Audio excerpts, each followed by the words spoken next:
কোনো প্লেন দুর্ঘটনার পরে সবথেকে গুরুত্বপূর্ণ হয়ে ওঠে সেটা হচ্ছে ব্ল্যাক বক্স। কিন্তু এটা তো অরেঞ্জ কালারের, তাহলে নামটা ব্ল্যাক বক্স কেন?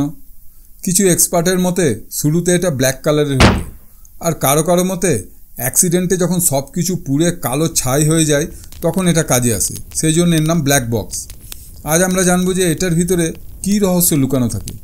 ব্ল্যাক বক্স এটা এয়ারক্রাফটের ইঞ্জিন স্টার্ট করা থেকে শুরু করে ফ্লাইং করে এসে ইঞ্জিন বন্ধ করা পর্যন্ত এয়ারক্রাফটের পারফরমেন্সের সমস্ত প্যারামিটার এবং অ্যাক্টিভিটিস রেকর্ড করে নেয়। অ্যাক্সিডেন্টের পরে এটাকে স্টাডি করলে অনায়াসে বেরিয়ে আসে যে কোন যান্ত্রিক গোলযোগের জন্য বা কার ভুলে অ্যাক্সিডেন্ট হয়েছে। দ্বিতীয় বিশ্বযুদ্ধের সময় পর্যন্ত প্লেনের মধ্যে কোনো ব্ল্যাক বক্স থাকতো না। এই সময় প্লেনের অ্যাক্সিডেন্টের কারণও বেশিরভাগ ক্ষেত্রে জানা সম্ভব হতো না। 1960 সালে প্রথম ব্ল্যাক বক্স প্লেনে লাগানো হয়। শুরুতে ম্যাগনেটিক হেডের দ্বারাই ডেটা রেকর্ডিং করা হতো, অনেকটা ঠিক যেন আমাদের পুরনো টেপ রেকর্ডের মতো।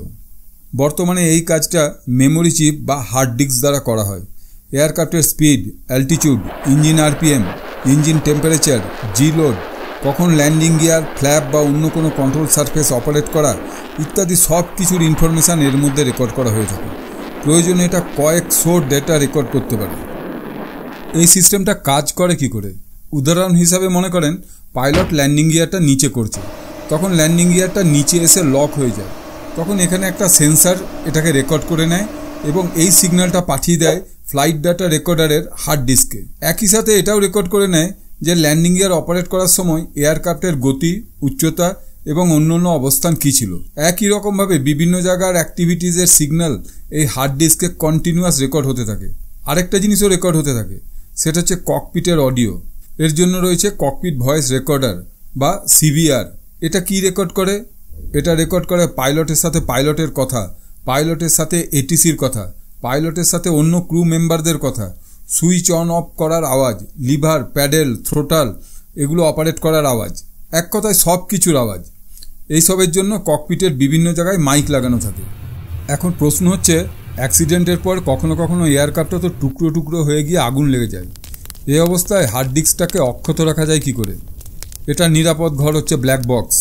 ব্ল্যাক বক্সের সুরক্ষা কবচটা এইরকম। এটা ফ্লাইট ডেটা রেকর্ডারের হার্ড ডিস্ক। এটার উপরে একটা পাতলা অ্যালুমিনিয়ামের কভার থাকে, তার উপরে থাকে ড্রাই সিলিকা মেটেরিয়ালের কভার। এটা হিট সিঙ্কের কাজ করে। অ্যাক্সিডেন্টের পর প্লেনে আগুন লেগে গেলে হাই টেম্পারেচার থেকে হার্ড ডিস্কটাকে রক্ষা করে। এরপরে আসে আউটার কভার। এটা স্টিল বা টাইটেনিয়াম দিয়ে তৈরি। অ্যাক্সিডেন্টের সময় যে ধাক্কা লাগে তার মেকানিক্যাল ইম্প্যাক্ট থেকে হার্ড ডিস্ককে রক্ষা করে। সামনে থাকে একটা মজবুত কভার। কভারের মধ্যে এইটা রেডিও বেকন।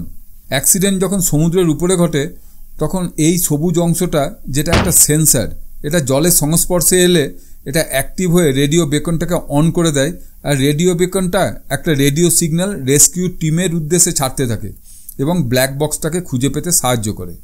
এটা 1 মাস পর্যন্ত সিগন্যাল ছাড়ার ক্ষমতা রাখে। এইটা হচ্ছে হার্ড ডিস্কের ডেটা ইনপুট আউটপুট প্লাগ।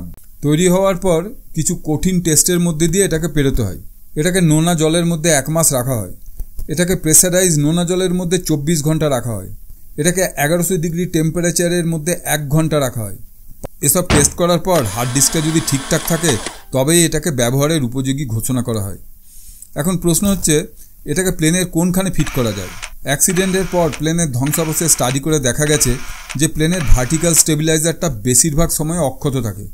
সেই জন্য বেশিরভাগ এয়ারক্রাফটের ব্ল্যাক বক্স এই জায়গাটাতেই ফিট করা হয়।